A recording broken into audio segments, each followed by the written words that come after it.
Find insight, guidance, and answers. Tune into Spirit with radio medium Laura Lee.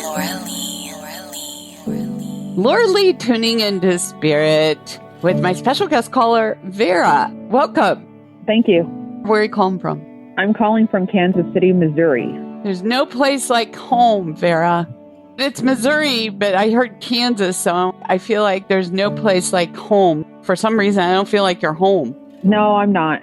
All right, so let me tell you where I get that impression from. I mean, the first thing that came to my mind was that, like Dorothy sitting there clicking her heels. And I feel like maybe I'm feeling homesick, okay? And I see right there are two figures coming in. I feel like male and female, and they flank you, they got you. And I'm feeling like they might be parental figures because there's also a man, I'm assuming this is your father. He's holding a little white dog. Does this make sense?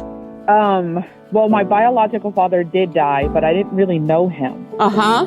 Who had the white dog? I don't know if he had a dog or not. I do. I have a white dog. You have a white dog. Okay. Yes. So it's not Toto, but it's the little white dog.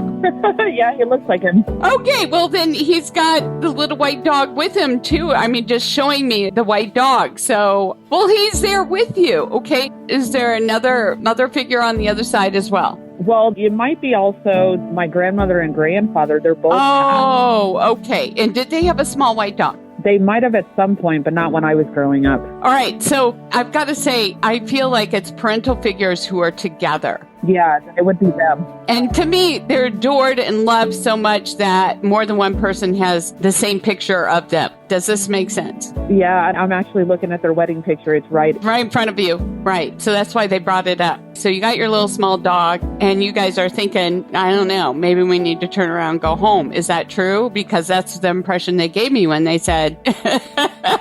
Yeah, there's been something in the works, pertaining to, their son. So like going home, it's a goal of me and my husband to go back there. Yeah, and you will, because if they're involved, they will have a lot of pull on this. Obviously, they have a lot of pull of it. But, it's interesting because, you know what? Something comes up to me and there's a child and or a grandchild who lived with them or is living in a parental or a parent's house. Yeah. And I feel like some people are feeling like they're taking advantage of resources, including money. Do you understand what they're referring to? Yeah, I think what you're getting is my brother. My brother lives at home with my mom and dad, and my dad is their son. Oh, right. And he kind of takes advantage of mom and dad.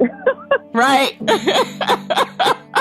They told me a sibling is seeing it from that perspective. And it has caused friction in the family to some degree because, bottom line, I know there's a little underlying jealousy there on some level because they feel like, he's being a baby, he's being taken care of. But I think part of it is feeling not loved anymore, or forgotten or pushed aside because this one's taking so much time and energy. Do you understand what I'm saying? Yeah, that was very much the upbringing.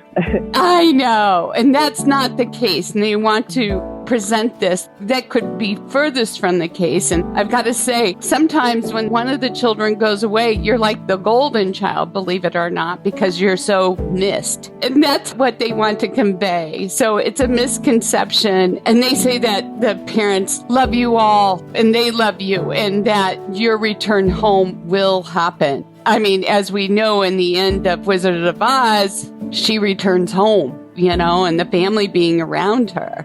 There's also somebody's cat over there on the other side. Also, I saw here a little white dog, but there seems to be a tiger striped like cat there. Oh my God. Yeah, I had a cat, and when he passed away, he came to me in a dream, and he showed me a lion because I felt like I fed him to the lions because he passed away on something that I didn't know anything about, and he suffered, and he was my first cat, and I put pictures of him up on the holidays, because I have the little, my cat with his little, Christmas stocking, but I love him. I love my animals. They're our babies. It was a pleasure working with you, Vera. Thank you. Yeah, thank you. It was my pleasure. And if you'd like to call into our pre-recorded show, sign up at radiomediumlorelei.com. And hey, we all thank you for subscribing to the podcast and sharing our show. We appreciate you.